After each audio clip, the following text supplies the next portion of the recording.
This episode may feel a little different. My podcast provider has made some changes to their services, and I'm having to record a different way this episode. Bear with me as I learn to make each episode better and better. Hi, this is Jill. Welcome to the Life After podcast, where we talk about moving from surviving to thriving. This podcast is for anyone who wants to get clarity about exactly what you want in life and to learn, grow, to get tips and tricks about how to inspire you to become the person you want to be. This is also the place to be if you want to be lifted up and encouraged to go out and do great work in the world. What has happened in your past does not have to define who you are today or who you become in the future. And in fact, what has happened to you in the past should, can, and will shape who you want to be. What do you need to feel more engaged and alive in your life? More connected to the people in your circle?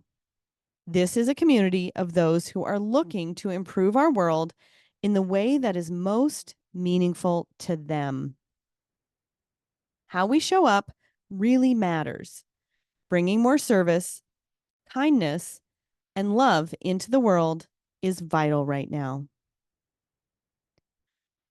Our quotes for today are, "We are the ones we've been waiting for." Alice Walker. "Where is the lightning to lick you with its tongue? Where is the frenzy with which you should be inoculated? Behold, I teach you the overman. He is this lightning. He is this frenzy." Nietzsche. "The tools for managing paradox are still undeveloped." Kevin Kelly. And finally, listen, there's a hell of good universe next door. Let's go. Cummings. These don't quite seem like my regular quotes, I know.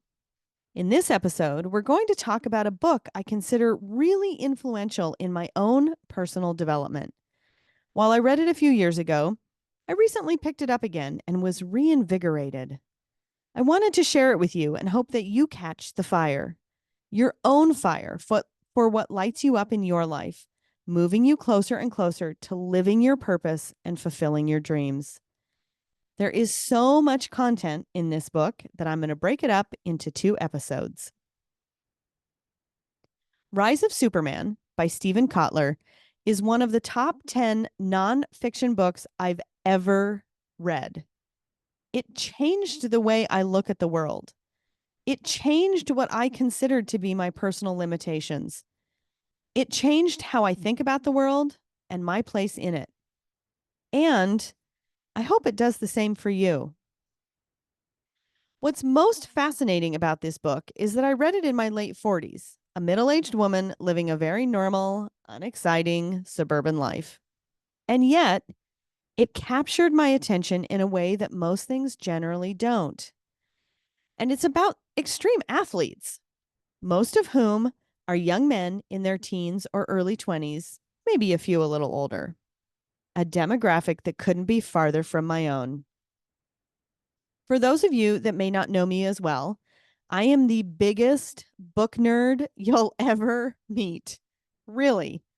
Seriously. I love books. I love to read. I love to learn. I love to get immersed in a story that takes me to a space I haven't experienced before. I spent my childhood hiding in my local library, a place I could walk to from home, and I read countless stories, thousands of pages, as I developed my view of the world, always looking forward to how I could someday craft my own amazing adventures. From the get-go, I wasn't quite sure that this was the book for me. However, I have a rule. Every book I pick up, I commit to the first 50 pages. Sometimes the best books have a slow start. If I'm not engaged by then, honestly, I read the last chapter to decide if I want to stick with it. So I had committed to the first 50 pages. And by page 30, I was in. The subtitle of this book is Decoding the Science of Ultimate Human Performance. Ultimate human performance. Who doesn't want to know what that is? I'm sure I thought to myself when I originally picked up this book. Once I started reading, the book immediately begins to explain the concept of flow, otherwise known as being in the zone. Flow is a state, and Kotler describes that we all have likely felt flow at times in our lives. It's when time flies by, when we get caught up in a conversation or an activity. Our performance improves. For some of us, this is sports. For others, it's creative pursuits like acting or painting or music. It is effortless, fluid, seamless. According to Kotler, flow is an optimal state of consciousness.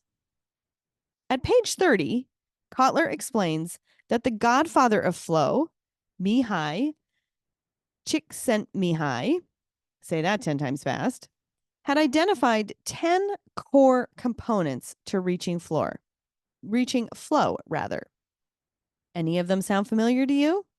They are clear goals, concentration, a loss of the feeling of self-consciousness, distorted sense of time, direct and immediate feedback, balance between ability level and challenge, sense of personal control, intrinsically rewarding, lack of awareness of bodily needs, and finally, absorption.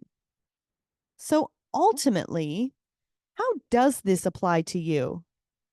I hope by the end, you'll feel the connection of how powerful flow is and how it can catapult you to successfully arrive at whatever is most important to you.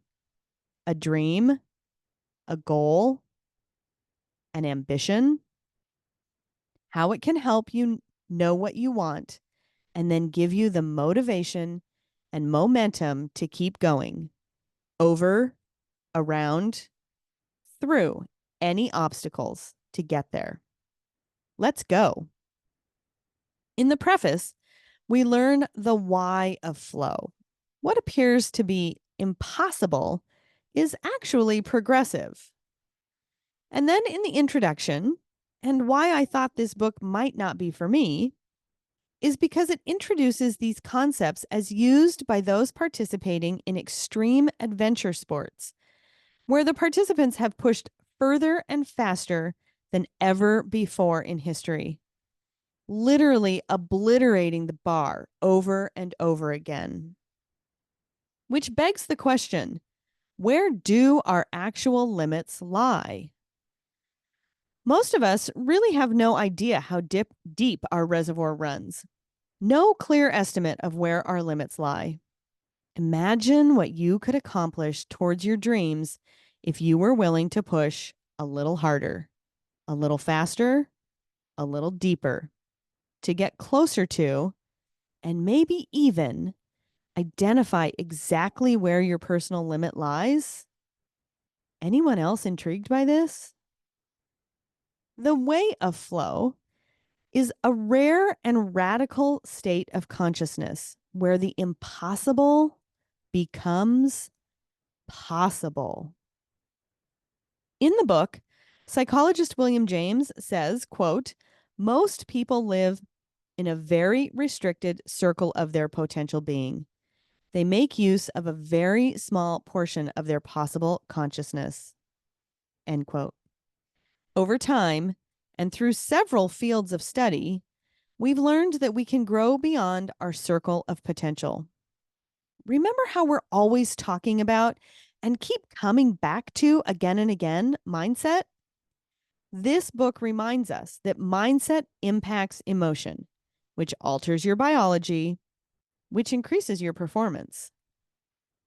One of the ways to tap into this comes from the work of Maslow. High achievers are intrinsically motivated. They are deeply committed, and their focused attention produces produces altering consciousness that Maslow termed peak experiences.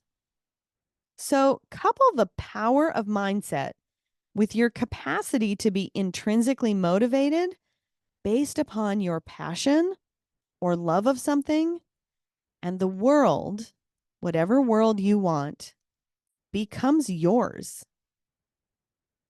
If you want to get into flow, to accomplish those big dreams and goals, you want to focus on 3 of the 10 components mentioned earlier.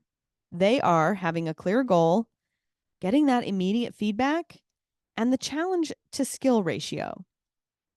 Add in the creative, problem solving nature of state because flow requires action.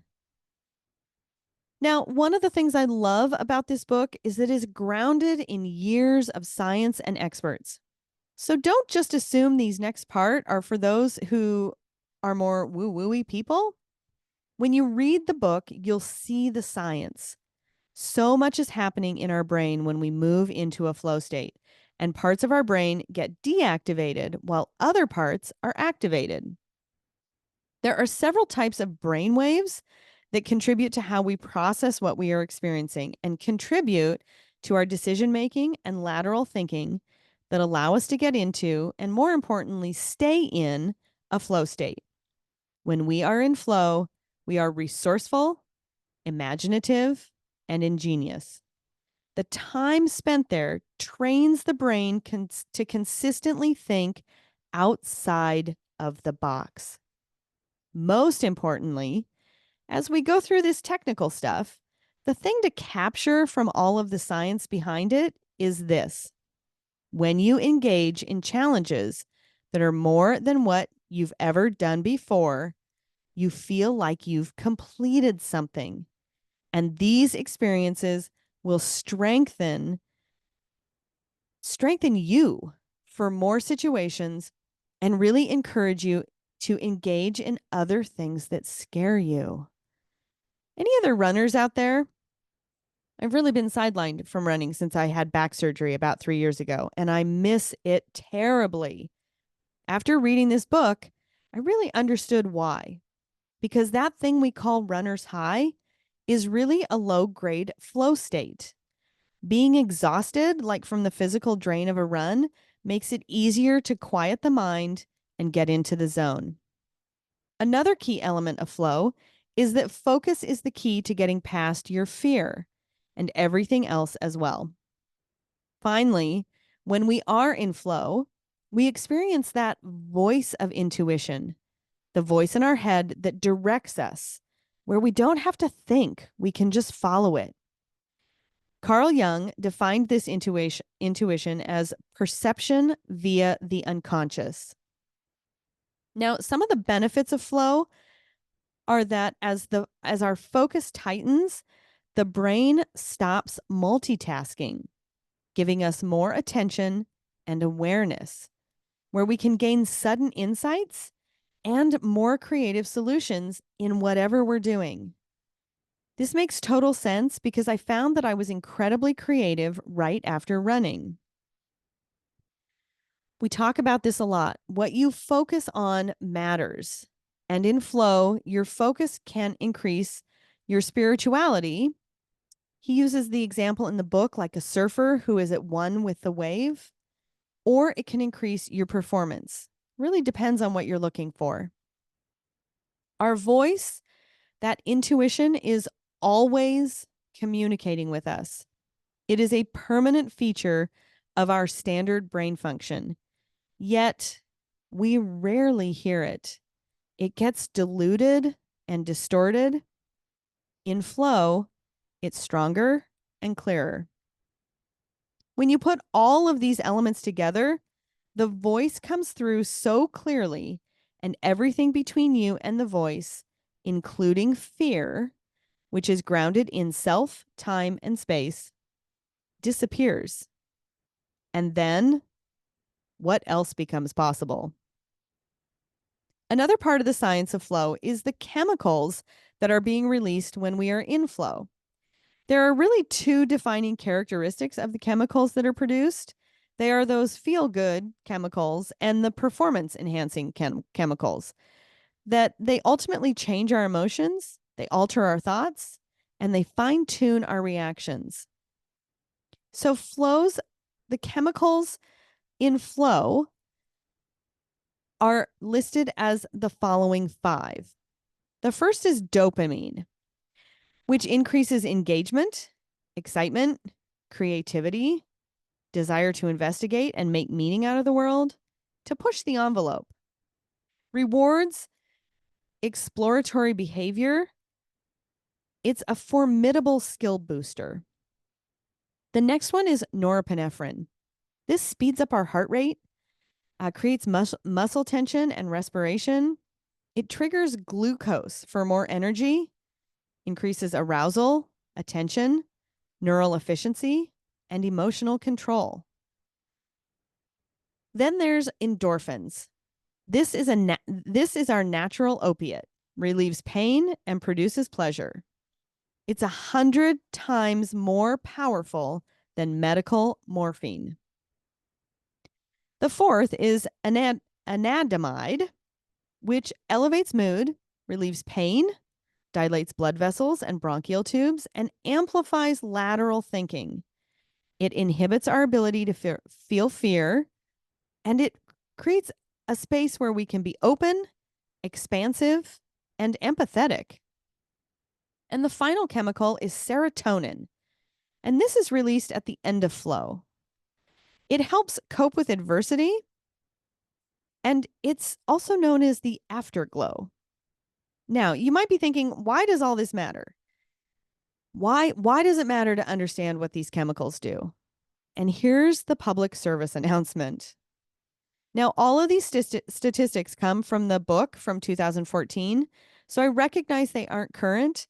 However, the concepts are still definitely relevant today.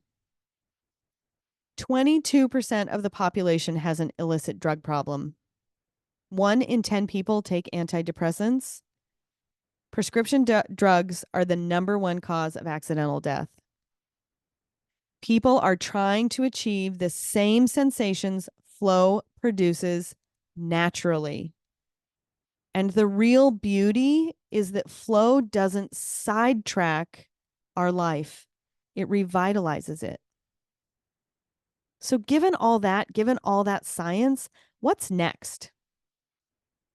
Kotler references 3 dominant research studies that, when looked at in conjunction with each other, create the best ideas towards the path of mastery.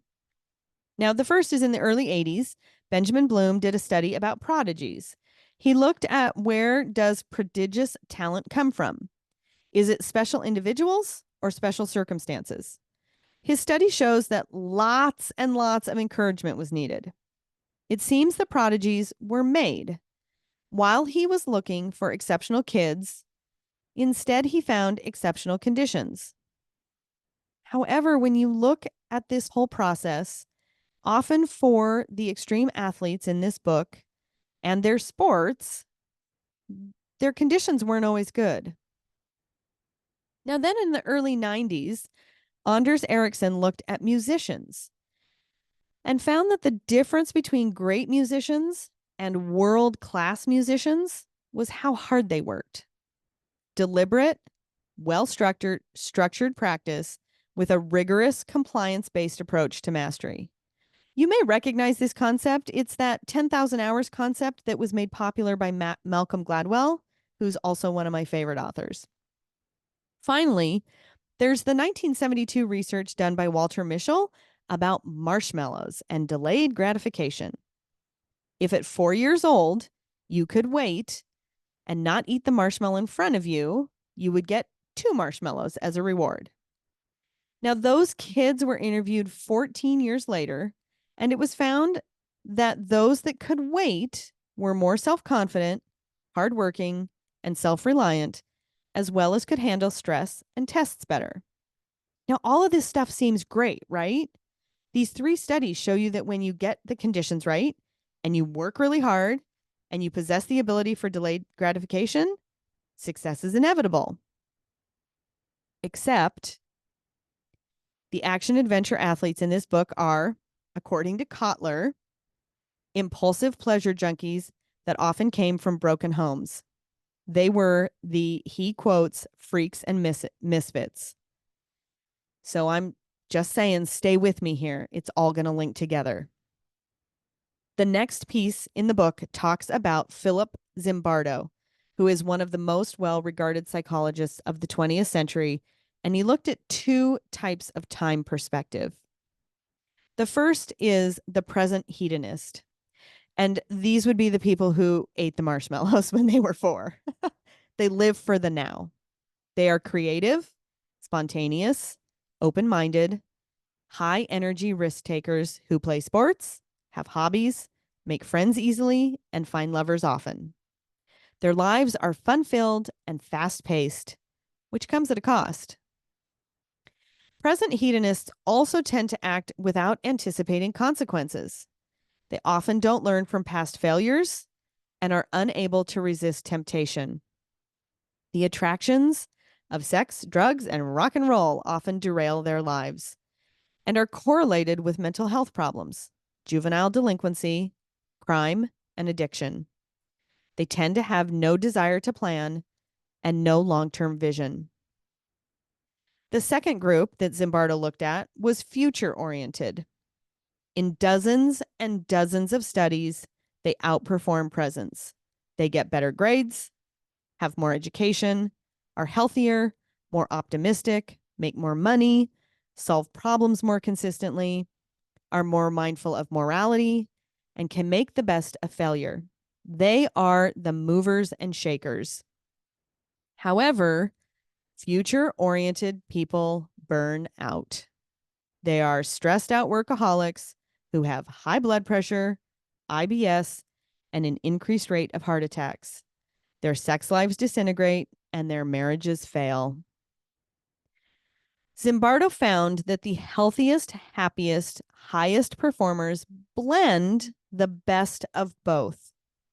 Optimal time perspective combines energy, joy, and the openness of presence, and the strength, fortitude, and long-term vision of futures.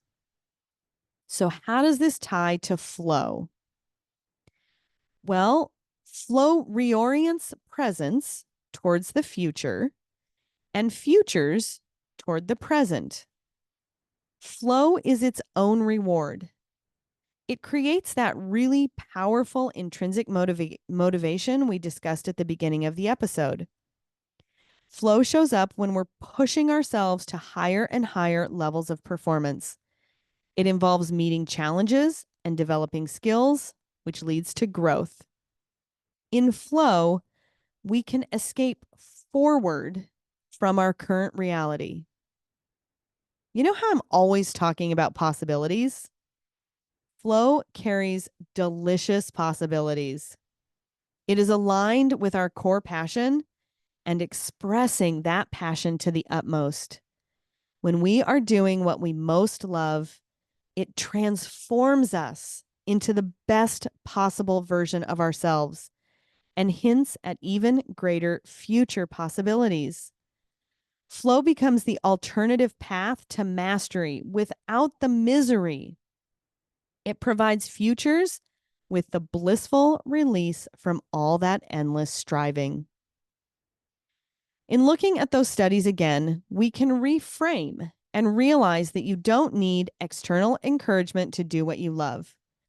Gratification becomes your path to success, and the more emotionally powerful an experience, the more chance those details get moved from short to long-term memory. Flow doesn't just provide a joyful, self-directed path towards mastery. It literally shortens the path. It doesn't need to be so hard. Passion and play become the gateway to performance and possibility. When you produce flow, you up your performance and it makes other things possible because you are building your skill set in the process. What will you do with this knowledge so far? I'm always here to help. Please reach out to me if you would like some additional support, would like me to come speak to your organization or school, or would like to be a guest on the show. There's a link in the show notes for how to reach me, or go to my website at locatecoaching.com. Thank you so much for taking the time to listen to today's episode on Flow from The Rise of Superman by Stephen Kotler. Remember, flow is available to anyone. You can create the conditions to get into flow and reap all the benefits flow provides. What you have learned in this episode will help you create the right conditions for your own personal flow and have you reach for your own ultimate human performance. In a future episode, we will go deeper into the book and learn more about how flow can impact your life. Stay tuned. I appreciate you sharing these episodes. This podcast is a powerful resource for anyone that is looking to make change in their lives. So please, please, please help me grow by sharing, liking, and subscribing. There will be new episodes on the second and fourth Wednesday of every month. I promise that every episode I'm going to show up and support you in your individual journey, providing resources to help you change, heal, and grow. I hope you have a fantastic day, and I'll see you soon.